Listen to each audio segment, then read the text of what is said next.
ఇంకా సంపూర్ణమైన స్వతంత్రం కొరకు మనము ప్రార్థించే వ్యక్తులుగా మనం ఉండాలని నేను మీకు కోరుకుంటున్నాను. అంతేకాదు ఈ స్వతంత్రం వచ్చిందని విచ్చలవిడిగా అనేక మంది జీవిస్తున్నారు. కానీ ఈ స్వతంత్రము అన్ని చేయదగినది కాదు అని పరిశుద్ధ గ్రంథం కూడా తెలియపరుస్తుంది. మరి గ్రంథ ప్రకారంగా కూడా మనము స్వతంత్రులని యేసుక్రీస్తు ద్వారా అయినా కూడా అన్ని మనం చేయదగినవి కాదు కనుక ఈ స్వతంత్రం మనం సులకనగా చూసుకోక మరి దాన్ని చాలా బాధ్యతగా మన దేశం అంతటి కొరకు, మన దేశ ప్రజలందరి కొరకు, ఆ దేశ సమైక్యత కొరకు మనము ప్రార్థించే వారిగా, క్రైస్తవులుగా ప్రార్థించే వారిగా ఉండాలని మీరందరినీ కోరుకుంటూ ముగిస్తున్నాను.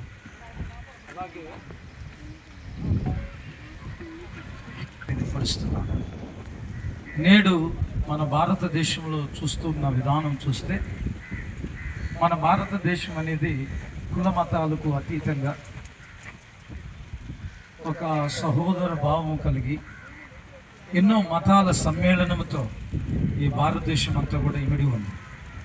అందుకే ప్రపంచంలో ఎక్కడ లేనటువంటిది ఇన్ని సంవత్సరాలు అవుతూ ఉన్నా ఒకనాడు ఎంతోమంది త్యాగమూర్తుల యొక్క ఫలితం మనకు ఈ స్వతంత్రం వచ్చింది.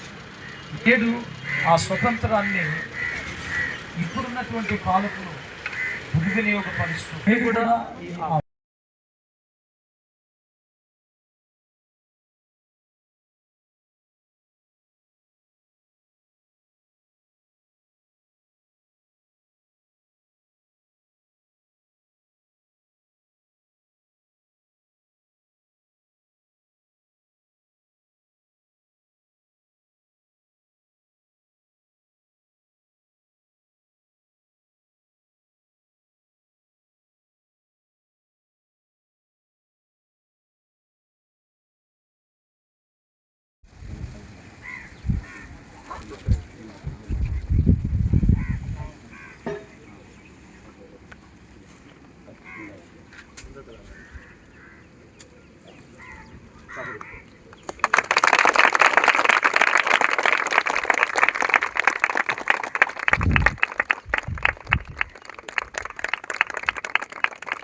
जनगण मन अधिनायक जय हे भारत भाग्य विधाता पंजाब सिंध गुजरात जल जलधि तरंगा तव शुभ नामे जागे तव शुभ आशीष मांगे गाहे तव जय गाथा जनगण